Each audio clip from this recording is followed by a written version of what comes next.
69ನೇ ಪರಿನಿಬ್ಬಾಣ ದಿನ ಅವತ್ತು ನಗರದ ಅಂಬೇಡ್ಕರ್ ಸರ್ಕಲ್ ಹತ್ತಿರ ಸಾಯಂಕಾಲ 5 ಗಂಟೆಗೆ ಬಹಿರಂಗ ಸಭೆ ಕಾರ್ಯಕ್ರಮವನ್ನು ಏರ್ಪಡಿಸಿದ್ದೇವೆ.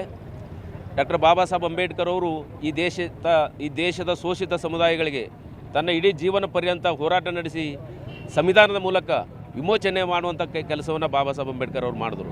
ಇವತ್ತು ಬಾಬಾ ಸಾಹೇಬ್ ಅಂಬೇಡ್ಕರ್ ಅಂದ ತಕ್ಷಣ ಕೇವಲ ದಲಿತ ಸಮುದಾಯಕ್ಕೆ ಸೀಮಿತ ಮಾಡುವಂಥ ಹುನ್ನಾರ ಈ ದೇಶದಲ್ಲಿ ನಡೀತಾ ಇದೆ. ಆದರೆ ಬಾಬಾ ಸಾಹೇಬ್ ಅಂಬೇಡ್ಕರ್ ಅವರು ಎಲ್ಲರ ಅಂಬೇಡ್ಕರ್, ಎಲ್ಲರಿಗಾಗಿ ಸಂವಿಧಾನವನ್ನು ಕೊಟ್ಟಿರ್ತಕ್ಕಂಥದ್ದು. ಇವತ್ತು ಈ ಕಾರ್ಯಕ್ರಮ ಎಲ್ಲರೂ ಸೇರಿ ಮಾಡಬೇಕು. ಹಾಗಾಗಿ ಬೀದರ್ ಜಿಲ್ಲೆಯಲ್ಲಿ ಅವತ್ತು ಈ ಒಂದು ಬಹಳ ಅದ್ಭುತವಾದಂಥ ಕಾರ್ಯಕ್ರಮವನ್ನು ವಿಚಾರವಂತರು ಕರೆಸಿ ಮಾಡ್ತಾಯಿದ್ದೀವಿ.